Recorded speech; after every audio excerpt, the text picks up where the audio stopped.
Selamat pagi saudara-saudara yang terkasih di dalam Tuhan Yesus Kristus. Kembali kita berjumpa di pagi hari yang indah ini, tanggal 31 Agustus 2021. Kita akan bersama-sama merenungkan firman Tuhan yang terambil dari kitab Matius pasal 8 ayat 29 yang tertulis demikian. Dan mereka itu pun berteriak katanya, "Apa urusanmu dengan kami, hai anak Allah? Adakah engkau kemari untuk menyiksa kami sebelum waktunya?" Manusia biasanya takut kepada setan. Contohnya saja, berjalan lewat kuburan takut, melewati tempat-tempat angker juga takut.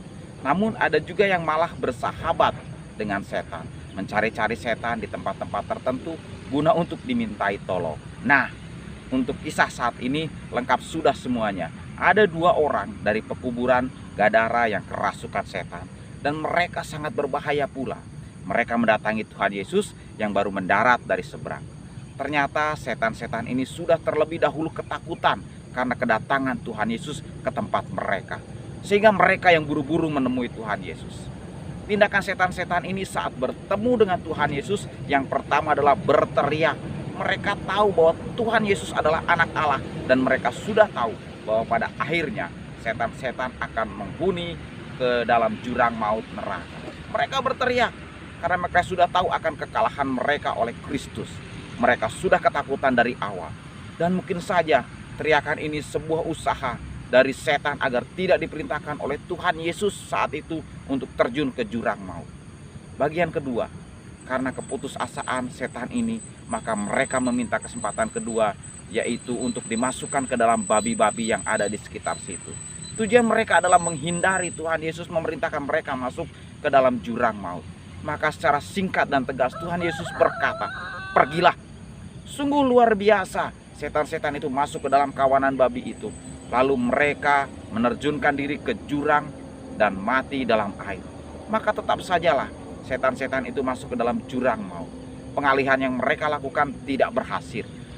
Akibatnya orang-orang daerah itu menjadi ketakutan setelah para penjaga babi yang lari dan menceritakan kejadian tersebut pada orang-orang di kota itu. Penolakan terjadi bukan hanya karena ketakutan saja, tetapi terlebih kepada ketidakmampuan penduduk kota itu menerima kehadiran Kristus di tengah-tengah mereka. Penolakan terjadi karena ketidakmauan mereka untuk bertobat, untuk merubah pola hidup yang harus mereka mengikuti teladan Kristus. Sungguh bahwa Injil tidak mudah diterima oleh semua orang di daerah tersebut, karena pada dasarnya mereka sudah senang bergaul dengan setan-setan di daerah mereka. Sebagai penerapan dalam kehidupan kita sehari-hari, marilah kita terima kehadiran Tuhan Yesus dalam kehidupan kita. Maka setan-setan pun akan berteriak dan meninggalkan kita. Jangan kita menolak kehadiran Tuhan dalam kehidupan kita hanya karena Tuhan yang mampu menyelamatkan kita dari jurang maut. Sebagai bagian akhir renungan kita pagi ini, mari kita berdoa. Bapa yang kita kenal di dalam Tuhan Yesus Kristus, terima kasih untuk firman-Mu pagi hari ini yang mengajarkan kita semua untuk tidak menolak kehadiran Tuhan dalam setiap perjalanan kehidupan kita. Biarlah kita menerima Tuhan Yesus dalam setiap langkah kehidupan kita, karena kita tahu bahwa kuasa Tuhan itu luar biasa dahsyatnya bagi kita semua. Penyertaan, tuntunan, bimbingan, pemeliharaan, dan penjagaan Tuhan senantiasa hadir bagi umatnya dan memusnahkan kuasa-kuasa setan dari kehidupan kita. Maka ajarlah kita untuk percaya sepenuhnya pada Engkau ya Tuhan. Mari Roh Kudus bimbing kita dalam kehidupan kita, sehingga kita hanya mengandalkan kekuatan-Mu dalam kehidupan kita. Terima kasih ya Bapa. Biarlah kasih karunia dan damai sejahtera dari Allah Bapa, Anak, dan Roh Kudus menyertai kita senantiasa dari sekarang sampai selama-lamanya. Dalam nama Tuhan Yesus Kristus kita berdoa dan ucap syukur. Amin. Tuhan Yesus Kristus memberkati kita semua.